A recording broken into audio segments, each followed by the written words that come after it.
Gente, vamos começar então falando, já estamos no século XVIII, vamos falar do pietismo. O que é o pietismo? Bom, depois do período dos reformadores, houve um declínio na igreja. A igreja começou a ficar apática. Ela tinha a verdade nas mãos, mas não tinha vida. Foi interessante, o Newton hoje de manhã pregou exatamente sobre a igreja num estado em que ela está morta, como a igreja de Sardes. E era mais ou menos assim que a igreja estava na virada do século XVII para o século XVIII. E isso é interessante porque isso aconteceu em todas as frentes. Na virada do século XVII para o século XVIII, a igreja ela ficou como que morta, com a verdade nas mãos, acreditando naquela verdade, mas sem vida, sem vibração naquilo. É o que se chama de ortodoxia morta. Por quê? Porque não é uma heresia, a pessoa não é herege, pelo contrário, ela crê em todas as verdades, ela crê na Bíblia, ela crê nas verdades bíblicas, mas não tem vida. Se você quer saber o que é ortodoxia morta em detalhe, leia esse livro aqui, Avivamento, do Dr. Lloyd Jones. Nesse livro, ele trata da ortodoxia morta, ele usa como preâmbulo para todo o conteúdo do livro. É no contexto de ortodoxias mortas que surge o avivamento, normalmente. E isso aconteceu, gente, exatamente quando o iluminismo e o romantismo, que nós vimos no final do domingo passado, ganhou força. Ganhou força, atacando o cristianismo, tentando derrubar os fundamentos do cristianismo. Exatamente nessa hora, a igreja estava morta, apática, sem vida, sem ação, sem capacidade de reação. E é nessas circunstâncias que surge o movimento pietista. O movimento pietista ocorre dentro da igreja luterana, dentro do ramo luterano da reforma, do protestantismo. E o que houve ali foi um reavivamento. O Cotton Mather, descendente dos puritanos, lá na Nova Inglaterra, americano, ele é interessante porque ele é neto de dois grandes puritanos, John Cotton e Richard Mather, por isso que o nome dele é Cotton Mather, ele é uma mistura dos dois, muito interessante, é um sujeito muito bacana de você ler, tem bastante coisa dele disponível, inclusive na internet. E ele chamou o que estava acontecendo lá na Alemanha de calor do fogo de Deus no coração da Alemanha. Foi assim que ele usou a expressão. Calor do fogo de Deus no coração da Alemanha. E esse movimento pietista ocorre em duas frentes. Uma com esse sujeito ali, Philipp Jakob Spener, e outra frente com o Nikolaus, num segundo estágio, numa segunda etapa, Nikolaus Ludwig von Zinzendorf, Conde Zinzendorf. Vamos falar primeiro do Spener. Ele era um pastor luterano, e ele, como todo pastor luterano, né, muito influenciado por Lutero, e ele disse uma coisa interessante sobre aquela época. Se Lutero viesse aqui hoje, ele não reconheceria como seus discípulos muitos dos seus descendentes espirituais. Porque esse era o estado da igreja. Lutero, se viesse aqui, ele não ia reconhecer como discípulos dele verdadeiros as pessoas que estavam na igreja luterana. O Spener percebia que Lutero nunca fez separação entre mente e coração, porque essa separação começa a aparecer mais forte com o iluminismo e o romantismo, nós discutimos isso no domingo passado. E o Spener disse, não, essa separação o Lutero nunca defendeu e a Bíblia nunca fez. Ele tornou-se pastor na cidade de Frankfurt, na Alemanha, e lá ele fez algo bem estranho. Ele começou na sua igreja a reunir um grupo de cristãos compromissados em pequenos grupos de estudo bíblico e oração. Ele tinha uma igreja maior, só que nessa igreja tinha um monte de gente que não era verdadeiramente convertida. Porque, como ele mesmo disse, tinha essa situação. Então ele tinha um grupo de pessoas que, junto com ele, se reuniam num grupo menor e estudavam a Bíblia e oravam juntos. Esse sujeito escreveu um livro importante, que é o Pia Desideria. O que significa isso? Desejo de piedade.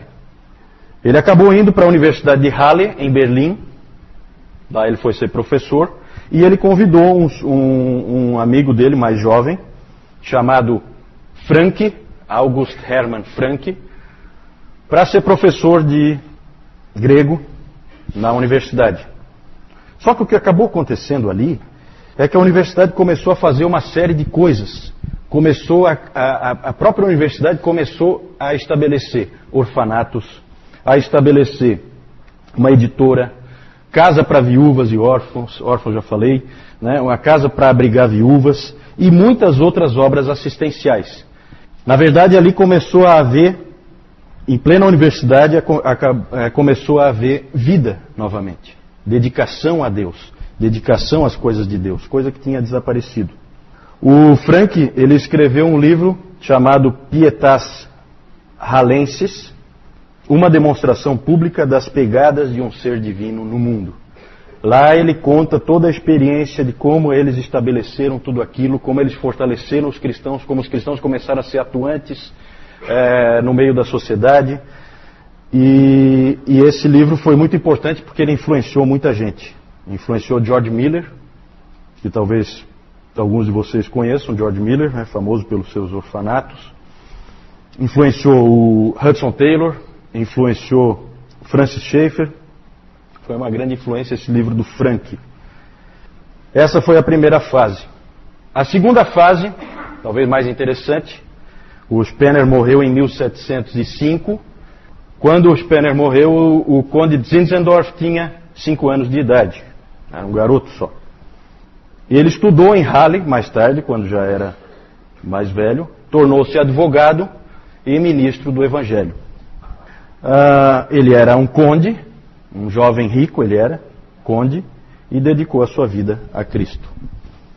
A história que se conta é que o conde de Zinzendorf viu uma vez um quadro chamado Ecce Homo, que eu vou mostrar depois para vocês, do Domenico Fetti, esse quadro, e embaixo desse quadro estava escrito assim, é um quadro de Jesus Cristo, olhando para quem está olhando para o quadro, e embaixo estava escrito assim, fiz isso por você, o que você fez por mim? E aí aquilo marcou ele muito, ver aquele quadro. E aí ele escreveu o seguinte, eu tenho amado ele por um longo período, mas eu nunca verdadeiramente fiz algo por ele. De agora em diante eu farei qualquer coisa que ele me dirija a fazer. Então ele se consagrou totalmente ao Senhor. E é engraçado porque essas coisas são perigosas, né? Ele se entregou dessa maneira.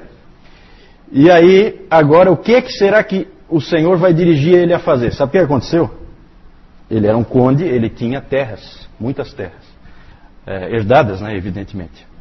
E o que aconteceu é que na providência de Deus apareceu um grupo de 300 morávios perseguidos e foram dar na porta dele. Essa foi a resposta que o Senhor Jesus deu para ele. Ele disse que ele faria, então vai fazer. Está aqui, ó, 300 pessoas, não é pouca gente, certo? 300 pessoas. Perseguidas, sem casa, tinham deixado tudo para trás. O que fez o conde de Zinzendorf? Acolheu todos eles na sua propriedade. É alguma propriedade, né? Porque você acolher 300 pessoas numa propriedade e dar, é porque realmente não era pouca coisa. No início, houve muitos problemas, muitas dificuldades, vocês podem imaginar, não adianta idealizar 300 pessoas juntas, não é fácil, todo tipo de problema pode surgir. E ele chegou a desanimar, ficou desanimado com o que estava acontecendo e tal. Ele não sabia como cuidar daquelas 300 pessoas que estavam ali, que Deus tinha mandado aos cuidados dele. Mas isso aí foi, a propriedade dele era em Herrnhut, e isso aí foi em 1722 que eles chegaram lá. Em 1727 aconteceu uma coisa surpreendente, é o chamado Verão de Ouro.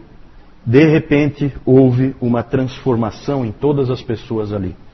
O avivamento caiu sobre aquelas pessoas e elas se tornaram uma verdadeira força na igreja do Senhor. Mas gente, ó, muita força mesmo. Vocês já vão ver. Essas pessoas foram ali transformadas, Deus aqueceu o coração delas de uma maneira tal que elas passaram a ser um verdadeiro dínamo no reino de Deus. São os irmãos morávios. As ênfases deles eram estudo bíblico, oração, muita oração. Ali tem aquela famosa reunião de oração que durou 100 anos. Vocês conhecem essa? Uma reunião de oração que durou 100 anos. Foi entre os irmãos morávios. Durante 100 anos, 24 horas por dia, um homem e uma mulher, o tempo inteiro, em revezamento, evidentemente, pelo menos um homem e uma mulher, estavam no centro morávio orando. Durante 100 anos. Os morávios, eles são admiráveis de muitas maneiras. Na assistência às pessoas, desde o início vocês podem imaginar, essas 300 pessoas na verdade acabam formando uma comunidade ali. E elas vivem realmente em comunidade. E eles adotaram desde o início, pelo entendimento que eles tinham das Escrituras, eles adotaram a simplicidade. É impressionante quando o povo de Deus se torna vivo, ele se torna simples. Ele fica parecido com o seu Senhor, que era um carpinteiro de Nazaré. Quanto mais pompa tiver, mau sinal. Sinal de que está longe. Onde há simplicidade, as chances são maiores. Não é automática a relação, mas as chances são maiores de haver verdadeiro cristianismo ali. E eles viviam então uma vida extremamente simples, só com valores bíblicos, Viviam em comunidade e assim eles sempre tinham com que ajudar os pobres e os necessitados. Então, a assistência é uma marca muito forte deles, como é de todos os pietistas. E o mais bacana, gente, é que com os morávios começa, de fato e com força, o movimento de missões dos protestantes. Porque vocês perceberam aqui, conforme nós íamos estudando, vocês perceberam que não havia missões protestantes. A coisa era muito insípida. Por quê? Porque os protestantes tinham que se estabilizar, eles tinham que se estabelecer, eles tinham dificuldades dentro da própria Europa. Vocês lembram o quanto que o Calvino preparava jovens para irem para a França, que é logo ali, e se infiltrarem lá. Nós falamos dos 5 de Lyon, que o Calvino escrevia. No domingo passado nós falamos sobre isso, que ele encorajava eles e eles acabaram sendo martirizados, pela fé que tinham.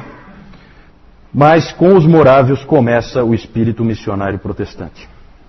Os primeiros missionários saíram de Halle. Engraçado porque Deus fez coisas parecidas acontecerem nas duas frentes. Então, em 1706, ainda não tinha acontecido nada aqui. Em 1706 o Zinzendorf tinha 6 anos de idade. Então, em Herrnhut ainda não tinha acontecido nada. Mas em Halle começaram a sair missionários. Em 1706, praticamente 100 anos antes de William Carey ir para a Índia, missionários foram mandados de Halle para a Índia. Em 1732, missionários morávios daqui, de Herrnhut, foram, é uma história muito interessante, eles foram para São Tomé e Príncipe. América Central, obrigado. Isso. Eles foram para São Tomé alcançar os escravos ali. Só que esses caras saíram, vocês veem como é que é a mentalidade, O que é o indivíduo chamado?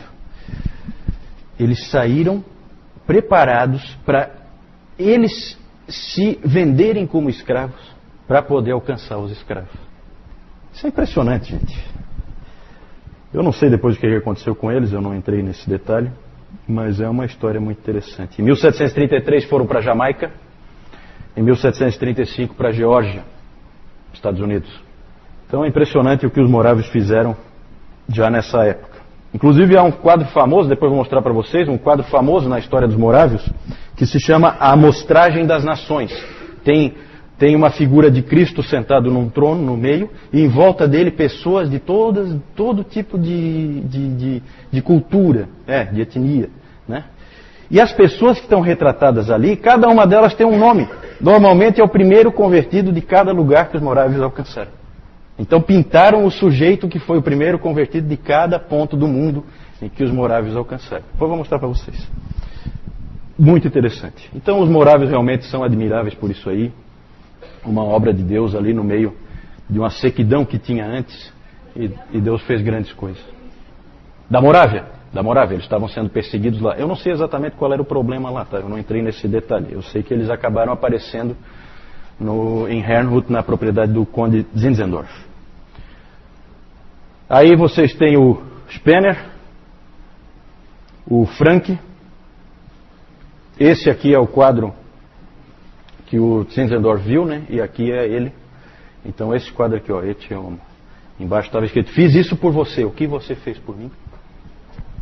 Morávia é uma região onde hoje é a Áustria ali. Ali é a Morávia. É na Europa, mas mais para... Exatamente, mais para o leste, né? Da Europa. Aqui, ó. Esse é o quadro. A Amostragem das Nações. Cada pessoa dessa aqui, retratada, tinha um nome. Muito bacana essa obra dos irmãos morávios. E é engraçado porque os irmãos morávios tiveram um impacto tremendo em cima de John Wesley. Tremendo, tremendo. A própria conversão dele se deve aos irmãos morávios. E é exatamente agora disso que nós vamos falar. O avivamento evangélico na Grã-Bretanha. Hoje nós vamos falar de avivamento, tá? E o Dr. Lloyd Jones sempre diz: vá para o século XVIII. Vá para o século XVIII.